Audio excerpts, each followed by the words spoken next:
Oke, halo teman-teman. Kali ini kita akan membahas tentang dua macam kelebihan manusia. Nah, kenapa kita penting untuk mempelajari ini?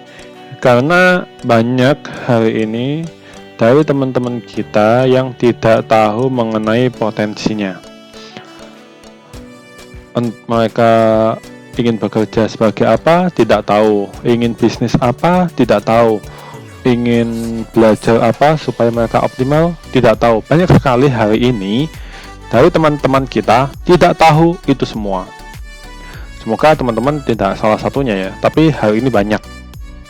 Nah, karena mereka tidak tahu potensinya apa, endingnya mereka jadi tidak fokus mau belajar apa. Akhirnya endingnya banyak yang cuman coba. Usia kita berapa panjang sih? Waktu yang kita punya berapa banyak sih hanya untuk coba-coba, dan sekali belajar itu nggak pendek gitu loh. Sekali kursus paling pendek aja 3 bulan, dan itu belum tentu menghasilkan sesuatu, ya enggak? Tapi banyak yang coba-coba, akhirnya sampai usia 30 atau 40 tahun mereka belum menemukan passionnya apa, bisnis yang harus mereka lakukan apa, ya enggak? Akhirnya waktu mereka sia-sia.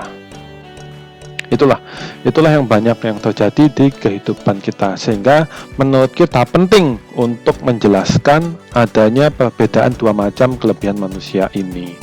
Nah, kasus yang terjadi hari ini, ada yang teman-teman kita baru di usia 19 atau 20 tahun udah salah jurusan. Ya enggak, ini awal-awal memulai kehidupan loh, tapi mereka sudah salah jurusan. Nanti di usia 22 tahun atau di usia 25 tahun mereka salah pekerjaan. Bekerja di sini nggak cocok, di sana nggak cocok, entah itu dari sisi passionnya atau dari sisi gajinya dan lain-lain. Setelah itu ada juga yang bisnis nggak sesuai, baru bisnis 1-2 bulan bosen, 4 bulan capek, nggak ada 1 tahun atau 2 tahun udah gonta-ganti beberapa kali. Banyak yang mengalami ini semua.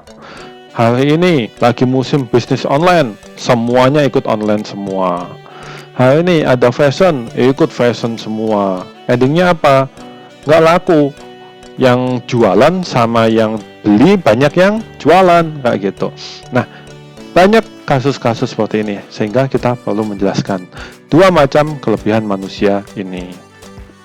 Nah, kelebihan manusia itu ada yang disebut kelebihan passion. Ada yang disebut dengan kelebihan passion. Kelebihan passion sendiri adalah kelebihan yang merupakan bagian dari bakat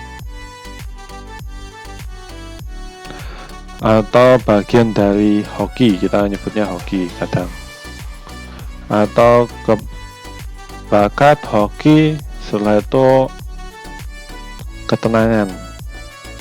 Jadi kalau orang bisnis di bidang ini atau di bidang kelebihan passion ini, mereka melakukannya tuh nyaman gitu loh, seakan-akan banyak banget yang tiba-tiba datang ke mereka sebagai keberuntungan. Contoh, baru jualan rumah, baru posting di mana gitu, entah posting di OLX atau posting di Facebook, tiba-tiba ada yang beli, tiba-tiba ada yang hubungi mereka, atau mereka tenang, nyaman gitu loh, melakukan kegiatan ini nyaman gitu loh, sehingga lebih produktif dalam menjalaninya gitu. Nah, sangat penting teman-teman tahu apa bakat kalian atau hoki kalian atau ketenangan kalian dalam melakukan sesuatu, karena ketenangan ini berhubungan dengan fokus ya. Ini berhubungan dengan fokus. Fokus itu tenang. Jadi kita dalam menjalaninya nyaman gitu loh. Nah, setelah itu ada kelebihan yang disebut dengan kelebihan penunjang. Kelebihan penunjang ini adalah kelebihan yang sifatnya membantu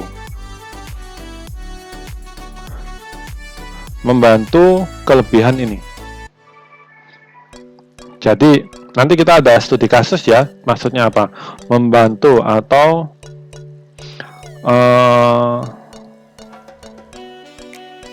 apa ya? Ya penunjang ya menunjang. Maksudnya upgrade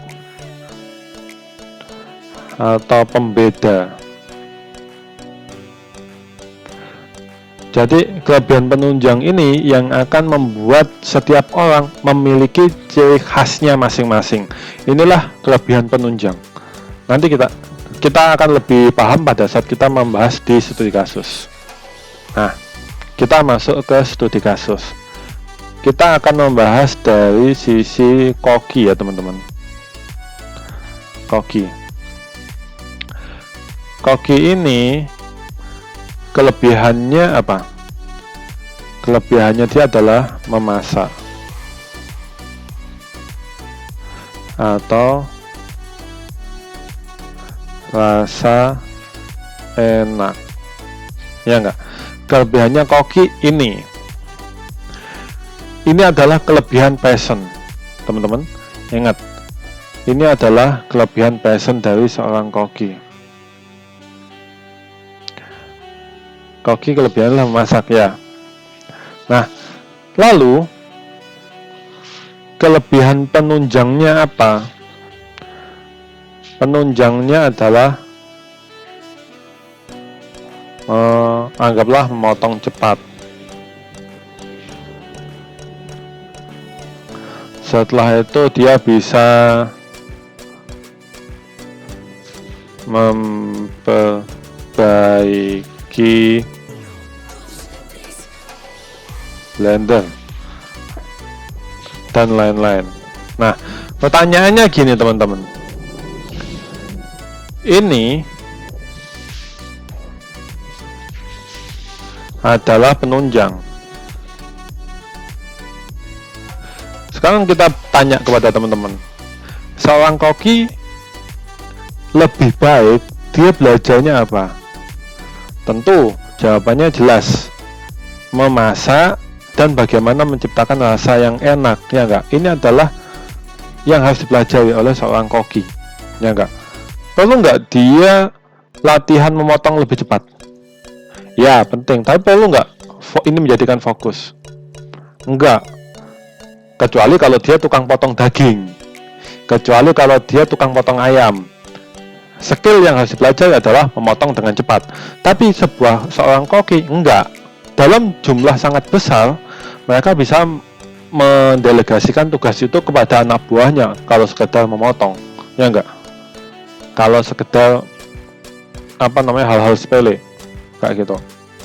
Lalu memperbaiki blender. Apakah seorang koki perlu masuk teknik elektro supaya memperbaiki blender?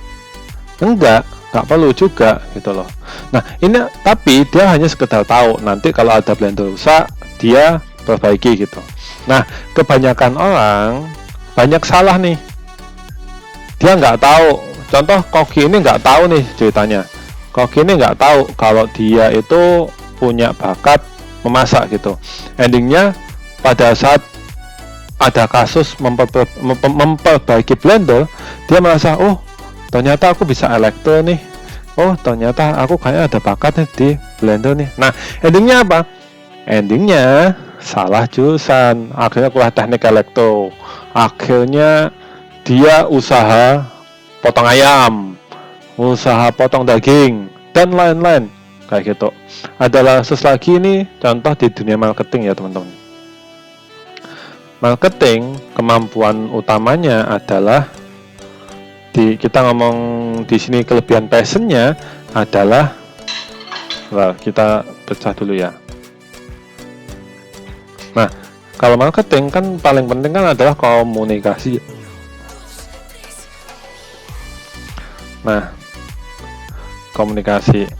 Ternyata orang marketing ini dia bisa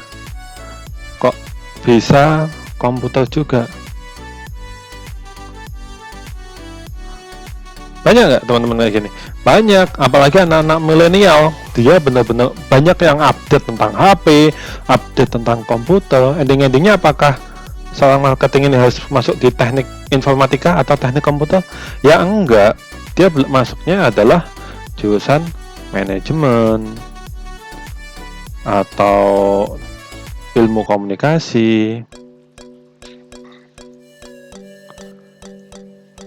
atau yang lainnya. Tapi karena dia merasa, oh aku bisa komputer nih, kayaknya aku belajar ini deh, teknik komputer deh, kayak gitu. Endingnya apa? Ya salah jurusan. Pasti dia nggak lulus nanti di kuliah ini, kecapean dia. Atau pada saat dia lulus kuliah, ilmunya nggak kepake, kayak gitu. Atau dia bisa komputer, setelah itu dia bisa apa lagi nih? Mungkin dia karena laki-laki, dia bisa mesin. Nah, endingnya apa? Masuk teknik mesin. Teknik mesin sama teknik komputer, mereka kan nggak banyak ngomong. Mereka nggak diajari bagaimana komunikasi yang menjual. Mereka nggak pernah diajari bagaimana membuat suatu negosiasi. Endingnya apa? Ya mereka nggak optimal lah potensinya ini. Ininya nggak optimal sama sekali. Nah, kalau ini nggak optimal, ya ini hilang. Kayak gitu. Ini nggak bakal optimal. Nah, oleh karena itu, penting dari kita untuk mengetahui sebenarnya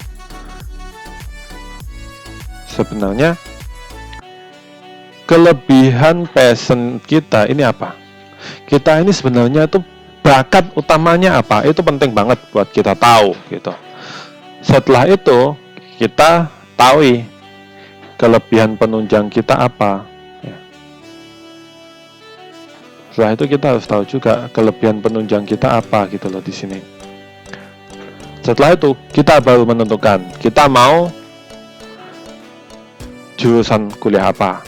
Setelah itu kita mau kerja di mana. Setelah itu kita mau bisnis apa.